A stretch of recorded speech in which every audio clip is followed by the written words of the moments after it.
Hi, so welcome to the second video on the channel, and today I want to talk about my top 10 books, like favorite books, like not like objectively best. I mean, I don't really believe in any objective like criteria for books anyway, so yeah, these are just my personal top 10 favorites as of October 2023.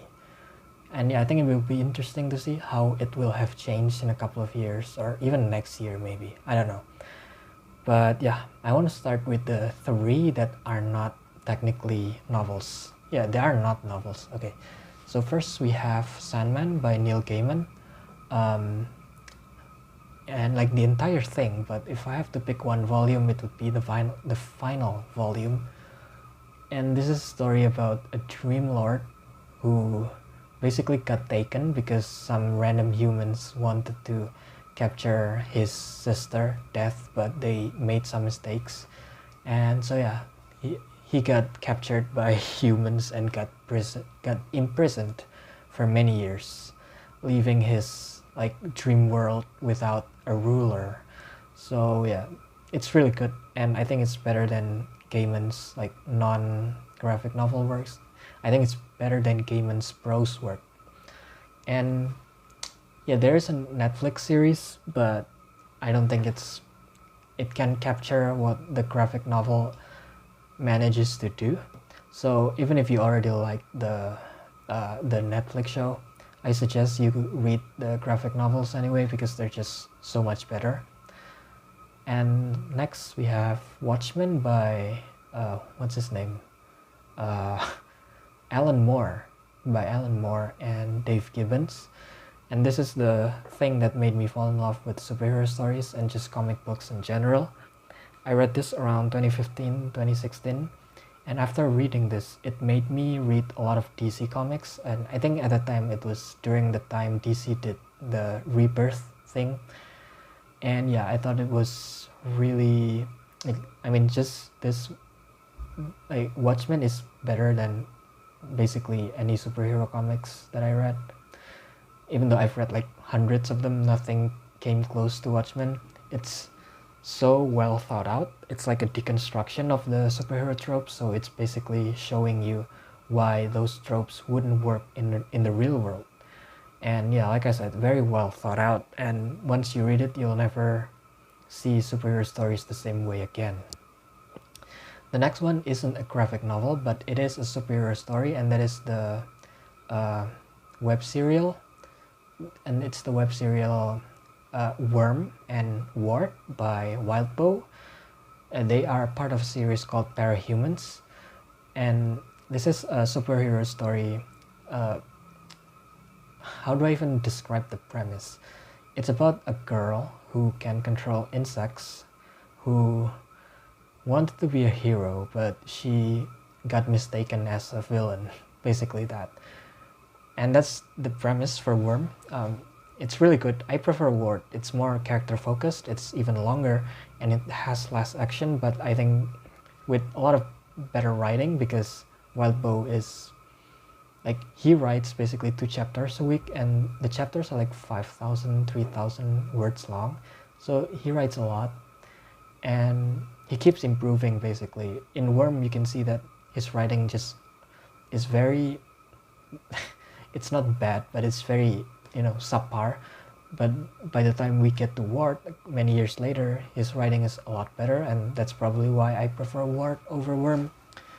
But anyway, so this isn't a book, but it's like a web serial. So the writer just uploads the text to his website twice a week or 3 times a week, I don't know. And yeah, there's no editing, so it's quite, there are a lot of typos, but I don't think it really hindered my enjoyment for this, not that much anyway. So yeah, this is like a reconstruction of the superhero tropes, while Watchmen is a deconstruction.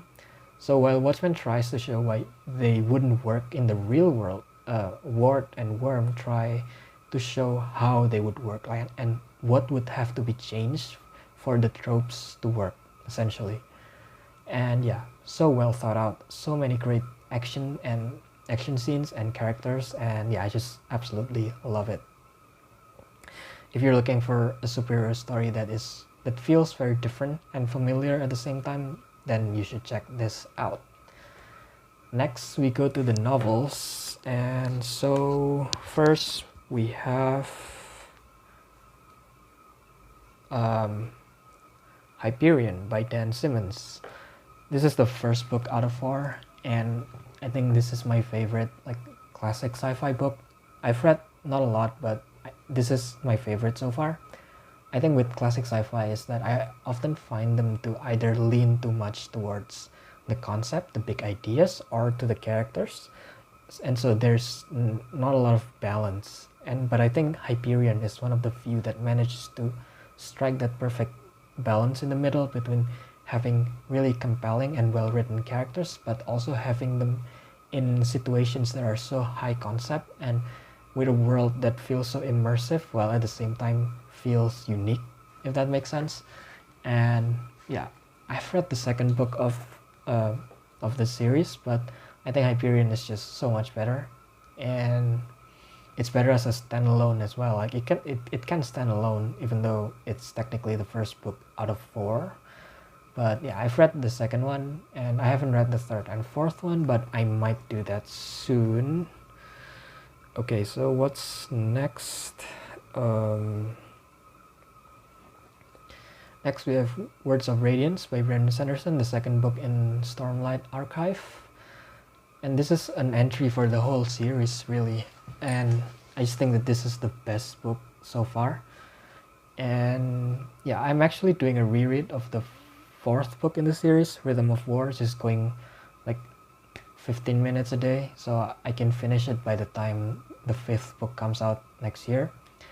And yeah, it's all of these books, I mean all of the Stormlight Archive books are better when you reread them, but especially this one. I think this one has like the most like epic moments that people associate with Sanderson, but it also has a lot of great low-key character moments, which you don't really see too often in a Sanderson book, and it managed to balance it even better than the rest of the series, basically.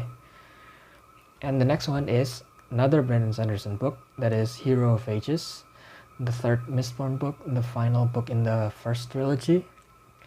And yeah, I think the next books, like the books after, like the second era of Mistborn, they are good, but they don't reach the highs that this book reached. And it just feels like every single like minor plot points and like little foreshadowings, they came together in a way that I think Brandon Sanderson, like only Brandon Sanderson could do. And he hasn't really done it since. So yeah, that's why Hero of Ages is here. Next we have another book published by Tor, that is The House in the Cerulean Sea by TJ Klune. This is a really, it's not short, but it's a simple story. And I think it's a simple story that really fits, you know, because sometimes there are simple stories that I wish are elaborated on a bit more, but I think this is simple, and it's perfectly simple because it knows what it's trying to say, and it knows what it's trying to message, and it does it in such a compelling story with a lot of wonderful and memorable characters. And it feels timeless. It feels like in the future people will still be celebrating this book. And yeah, I just haven't really read anything quite like it. Next we have, this is the newest book, and that is, the newest in the series, and that is Lightbringer by Pierce Brown, the 6th book in the Red Rising saga. And I know a lot of people prefer like the first 3 books, but they feel a bit too YA for me. The writing style and just the premise and everything, but the final, like the latest 3 books, especially this, is a lot better, a lot more mature, from the writing style to the characters and the themes and everything. I just feel like Pierce Brown has improved so much as a writer. So yeah, this is peak space opera in my opinion, and I can't wait for the final book to drop. I hope it doesn't disappoint, but who knows. Next we have Wait, hold on. Yeah, Kindle is really hard to navigate sometimes, but yeah, next we have R.F. Kuang's Babel. And I know this isn't like the most subtle book when it comes to its message, but I just love it because the way it treats translation and the way it creates magic systems, a magic system out of translation, is so well done. I'm someone who studied translation and I do translation, and so maybe that's me being biased, and that's why this book is here.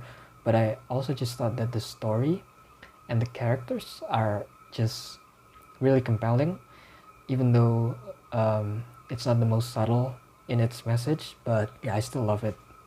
And yeah, I need to reread this book soon. 1, 2, 3, 4, 5, 6.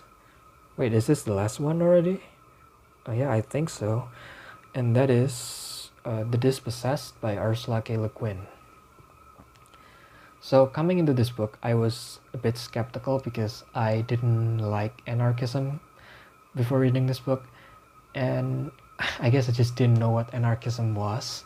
And so reading this book, it made me learn so much, not just about anarchism, but just about a lot of different things that I wouldn't have learned if I didn't read this book. And yeah, the story maybe isn't so exceptional. What's exceptional is the ideas and the characters that embody these ideas. And I just feel like books like this and Babel, like there's so much that I could learn from them. So even if I reread them again, I will still get something new out of them, and I would still enjoy the story and the characters and the world again. So yeah, I mean, this book didn't make me an anarchist or anything, but it certainly made me be more charitable towards anarchist ideas. And yeah, it has so many thoughtful and insightful moments that I didn't really expect coming into it, because this isn't a non-fiction book, it's just a fiction book, so I thought it was not gonna be that. So yeah, I was wrong, and I was pleasantly wrong. Okay, so those are my top 10 books. Like I said, there's no rankings or anything, these are just the top 10. If I have something I wanted to put in the top 10, I would just pick one that would be kicked out of the top 10. So yeah, I hope you enjoyed the video, and if you do, as always, you should subscribe for more, and press the like button and stuff. You know the drill. And yeah, thanks for watching.